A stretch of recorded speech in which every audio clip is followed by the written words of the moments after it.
So welcome everyone. Today on my interview series, I've got Mark Schaub here. He's an international partner at King Wood Mallesons and a true China veteran. I'm very excited to have him here because he has extensive experience at helping foreign brands enter the China market, both from a trademarking perspective and also from his own admission. His personal passion is helping brands guide them through avoiding animal testing. So I think we've got a lot of things to talk about and a lot of things that brands will be interested in. So thank you so much, Mark, for joining me. Thank you. So the first question I had was really on trademarks, because it's something that brands, often come to me. Either they've got an issue already or they're sort of keen to understand what they should do. So really with trademarks, there is often a lot of difficulty in China because of the difference in the way that the system works. So from a beauty brand perspective, is there something that a few tips that you could give a beauty brand looking to come into the market? Yeah, so I think the first thing is with the Chinese trademarks, the big differentiation with most Western systems is it's a first to file rather than a first to use. Mm-hmm. And so a lot of brands don't bother about filing the registration in China, which is perhaps the biggest single mistake that these companies make. It's relatively inexpensive, around $600 to $700 per class per category, and that will last for 10 years. And so I think that's the first staging problem. The second issue, people think it takes a long time to get the registration, but that's not really the case. It takes around 12 months, but a lot of that time is. I think the first thing to do is, before you start talking to a distributor or even, much less enter the market yourself, check if your trademark is available and do the registration as quickly as possible. Do the filing as quickly as possible. Yeah, it's definitely something that, even big brands, so it's something that they often leave till it's too late. So, if a brand has a problem with their trademark in China, they find that it's already been filed, there's a dispute, what is the best first course of action, would you suggest? Well, I think firstly you have to look at the situation.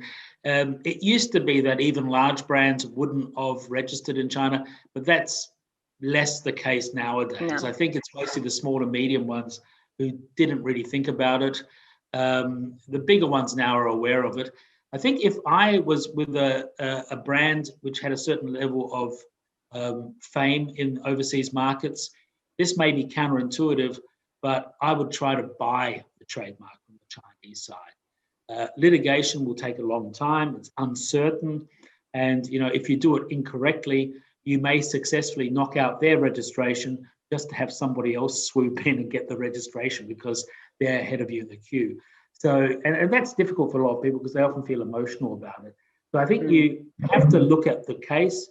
It is possible to get, trademarks quashed for bad faith registrations, like the trademark squatters. But like I say, that can really slow you down. Also, which I didn't mention just before, but the other thing, it's very important to have your Chinese brand. And so most small and medium-sized companies wouldn't have that yet. And I think also work out, and it can be inexpensive, work out your Chinese name, make sure it's available. And a lot of people get frustrated because even though the Chinese language is so different from the English language, they often feel wedded to a name which they just came up with.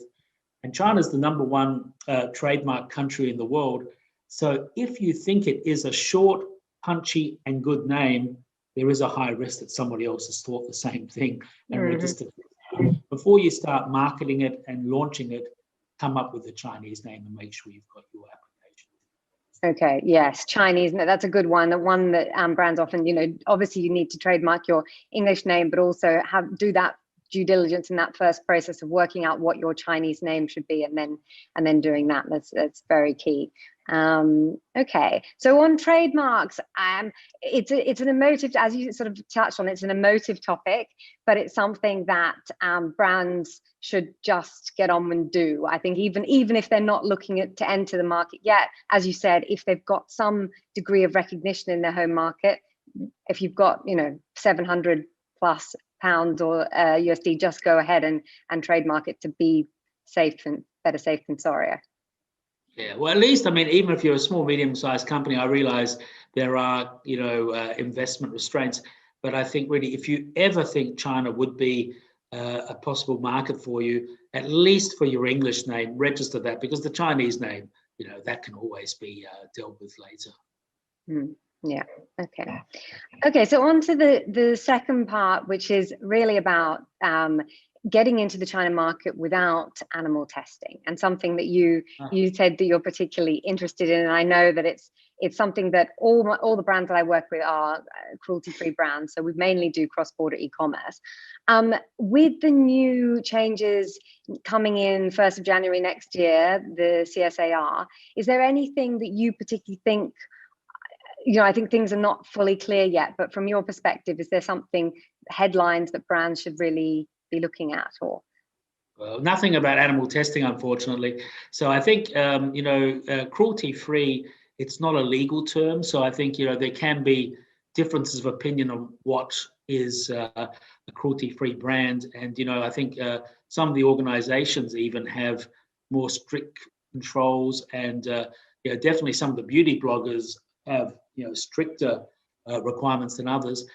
So I think I think you also know my friend Mette Knudsen, who does together with CFI in the UK a pilot project in Shanghai, where they're helping UK brands primarily at the moment to enter the China market through this Leaping Bunny project. And basically it takes advantage of the exemption for domestic manufacturers who get exemption for animal testing for non-special use cosmetics. So, most cosmetics except for things like skin whitening and things like that. So I think that's an interesting model for people who want to enter the market in that way.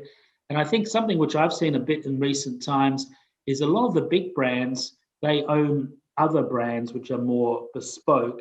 And even some of the large brands are moving to cruelty-free within China. So it used to be always this kind of slightly weasel wording, like, oh, we're cruelty-free unless it's required by mandatory by the government in a certain country, which was always China, actually, that certain country. But a lot of those guys are now using the domestic exemption. I don't think China's going to outlaw animal testing in the near future. They'll probably only do it if they become such a powerhouse of export that it's a problem for them to export to places like Europe or California or Australia. Yeah. Okay. Well, that's interesting, because I know that there are different thoughts around, especially non-special use cosmetics, and how there's a lot of hope that the CSAR will bring non-animal testing route to market quicker. But I think they've always wanted that. I mean, people have always been hoping. But, I think the first article I wrote about animal testing stopping was like 15 years ago. So I'm a little bit jaded now. Yeah, because, sure. I think it's something that perhaps the consultants and other people put out there because it attracts a lot of eyeball attention. But I don't know if people actually find the evidence of this happening. Yes, no, it's as you said, it's something that has been going on for a long time, and there's a lot of hope pinned on it. But at least nowadays we have cross-border e-commerce as a route, and we also have Meta, the trial project with Meta, which is definitely something that some brands have done very successfully.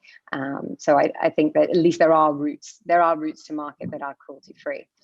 And then I guess finally, because I know that you work with different beauty brands and you have a lot of extensive experience with the China market, are there any specific types of new beauty brands that you see entering the market, like any sort of trends or specific things that you think would be useful for people to share? Yeah, I think probably the most interesting thing is this kind of Leaping Bunny model, or this model where people outsource part or a lot of the production in China. I think probably for the Chinese consumers, you've actually seen a lot of the most successful cosmetic companies are Chinese, which is not a surprise to me. Western companies often think heritage, but actually it started with mobile handsets, where Chinese people prefer their mobile handsets from China, and it's even now infant formula and milk to a degree. I mean, people would say that's very surprising. But I think, Chinese milk is becoming much more popular than those foreign brands. So I think, the cosmetics industry, what we're seeing is a lot of, Chinese people putting perhaps cruelty-free or other organic or things like that above the, heritage. I think, a few years ago, people would say it had to be produced in France or something like that. I think that's softening a bit. And I think what we're also seeing is a lot of the medium-sized brands. I think for small brands, it's still difficult unless they want to do cross-border e-commerce. Mm-hmm. But I think medium-sized brands, they probably need a bit of a China strategy. And I'm not sure if cross-border e-commerce is able to penetrate the market as much as people think. I mean, it's a good way to test and get mm-hmm. recognition. But then again, like you said about the trademark, brand's important because that's how people search for those products, is through the brand and the trademark. And so I guess what we're seeing now is people who've been a bit successful with cross-border trying to do the general trade. And that's why it's important to manufacture locally, because imported cosmetics need the animal testing. That's I think that's probably an interesting area that we're seeing. Yes. And the point on Chinese brands, I think, to me, it's not surprising either. I mean, they're Chinese, they know the consumer, they know all the ecosystems, they're able to it's targeted at the audience. I think what will be interesting is a luxury Chinese beauty brand really comes to the forefront. I think we've seen a lot in the mass market, but seeing what happens with the luxury sector. But like, as we said, there are good options now for cruelty-free brands to enter the market through physical retail as well, through this pilot project. And I do think that that's something that is exciting for brands. So yeah, great. Well, thank you so much, Mark. I think there are a few nuggets in there that will really help small and medium-sized brands coming in. And I think the takeaways are make sure that you trademark as soon as you can your English language name, and if you can, then go to that next level with the Chinese name as well. I think that's key. So if people want to reach out or find out about your services, what's the best way to do that? I think the name is relatively unique. So if they just would put in my name in China, they'll probably find me on Google. So they can send me an email or through LinkedIn. Great. I'll link to the LinkedIn as well. Okay. All right. Thank you so much, Mark. Thank you.